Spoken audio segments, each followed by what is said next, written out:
दोस्तों, आप इस अबू धाबी में स्थित दुनिया के सबसे पहले गोल आकार के स्काई स्क्रैपर को देखिए। क्या आपने कभी ये सोचा है कि आखिर इसे इंजीनियर्स ने बनाया कैसे होगा? आपको बता दूं कि कंस्ट्रक्शन करते वक्त जमीन में से समुद्री पानी बाहर आ रहा था, जिसे बिल्डिंग को बनाना इंजीनियर्स के लिए नामुमकिन था। लेकिन फिर भी आज ये बिल्डिंग उसी जगह पर खड़ी है। आखिर कैसे?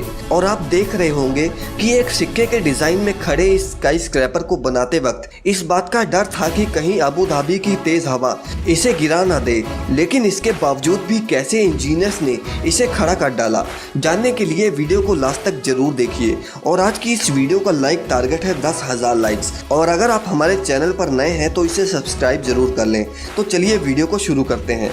दोस्तों, सबसे पहले जब शेख ने इंजीनियर्स को बताया कि उन्हें ये स्काई स्क्रैपर इस जमीन पर चाहिए, लेकिन इंजीनियर्स भी इस बात से हैरान रह गए क्योंकि जहां पर शेख वो जगह दिखा रहे थे वहां पर कोई भी जमीन नहीं थी, क्योंकि अलदार के हेडक्वार्टर के लिए वहां पर जरूरी ठोस जगह तो मौजूद ही नहीं थी। उसे बनाने वाली ठोस जगह पर्शियन गल्फ में जमीन से 700 मीटर दूर पानी के 8 मीटर अंदर थी।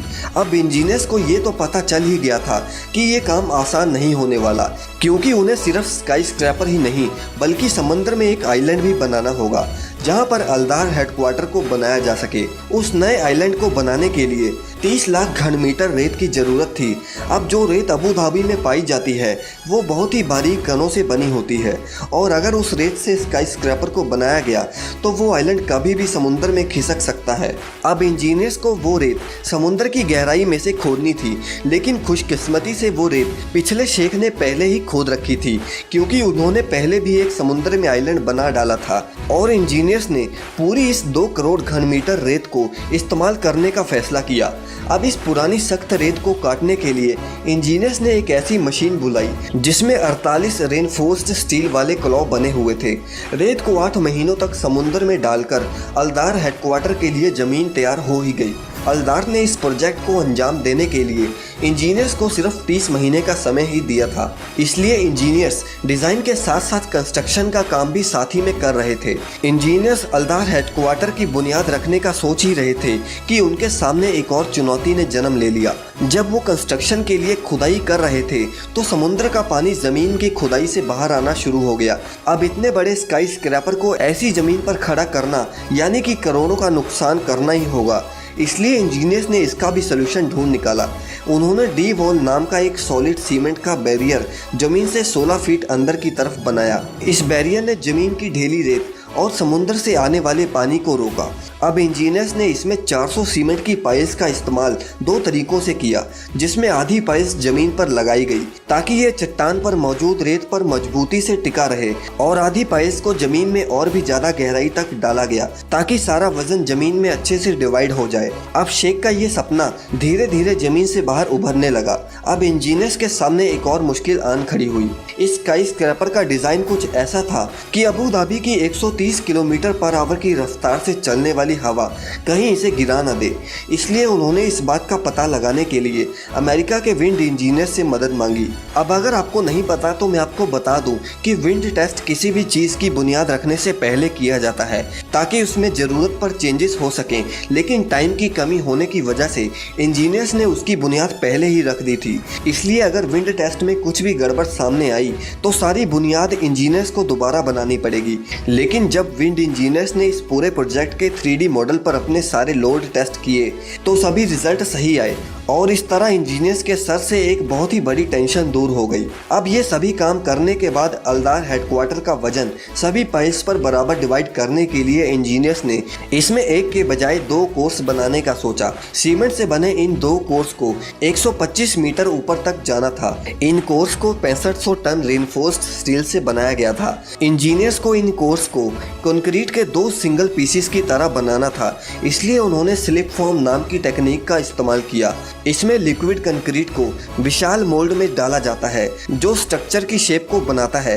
कोर को बनाते समय मोल्ड को धीरे धीरे ऊपर की तरफ खिसकाया जाता है, जो बिना जोड़ वाला एक सिंगल कंक्रीट टावर बन जाता है। बिना जोड़ वाले कोर्स से ये कंफर्म हो जाएगा कि हेडक्वार्टर के कोर मजबूत है। अब इंजीनियर्स को डिजाइन के तहत एक ऐसा शेल चाहिए जो इसके चौड़ाई को सपोर्ट करे और तेज हवा को भी झेल सके।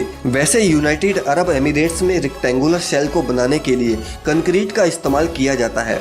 लेकिन इतने बड़े गोल आकार के स्काई स्क्रैपर के लिए कंक्रीट के शेल की मदद से सटीकता से रिजल्ट का अनुमान लगाना लगभग नामुमकिन था। इसलिए उन्होंने इसमें स्टील का इस्तेमाल करने का सोचा, जो हलदार हेडक्वार्टर की अनोखी शेप को बनाने वाला था। अब स्टील फैक्ट्री भी ए आकार वाले 30 टन के सेक्शन बनाने में जुट गई।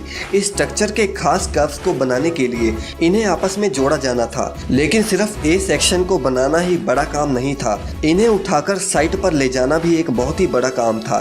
इसलिए उन्होंने स्टील की फैक्ट्री को ही साइट के पास में बना लिया। वैसे मैं आपको बता दूं कि ये सेक्शन दिखने में जितने बड़े लग रहे हैं, असल में ये उससे कहीं ज़्यादा बड़े हैं।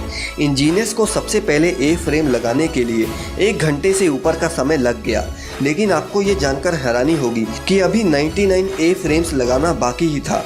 अब इंजीनियर्स को इसके अंदर 85 रेस्ट रूम्स भी बनवाने थे, जिसमें बहुत सारा समय भी लगने वाला था, लेकिन इंजीनियर्स के पास बहुत ही कम समय बचा था। इसलिए उन्होंने इसका भी हल ढूंढ निकाला और इसका नाम था प्री फैब्रिकेटेड वॉशरूम मॉड्यूल। ये मॉड्यूल्स एक फैक्ट्री मेड रेस्ट रूम होते हैं, जिसमें लेबोरेटरीज, बेसिन्स और मिरर्स वगैरह लगे होते हैं, जिसे बिल्डिंग्स में फौरन लगाया जा सकता है। टीम की योजना 12 टन वजन के इन रेस्ट रूम को उठाकर अपनी अपनी जगह पर रख देने की थी। अब प्रॉब्लम ये आई कि हलदार ने उन रेस्टरूम के डिज़ाइन को रिजेक्ट कर दिया, क्योंकि इतने फ्यूचरिस्टिक स्काई स्क्रैपर के लिए वो बहुत ही मामूली था। अब इंजीनियर्स को रेस्टरूम के डिज़ाइन को चेंज करना था, लेकिन उसमें कई महीने लगने वाले थे। इसलिए उन्होंने उस काम को छोड़कर बाकी का काम शुरू कर दिया और उसे ऊपर की तरफ से खोल दिया गया, ताकि वो बाद में इन रेस्टरूम को रख सकें। अब टीम को बाहरी शेल को एक खास तरह के ग्लासेस से ढकना था, जो पहले किसी ने भी ऐसा ग्लास नहीं बनाया था।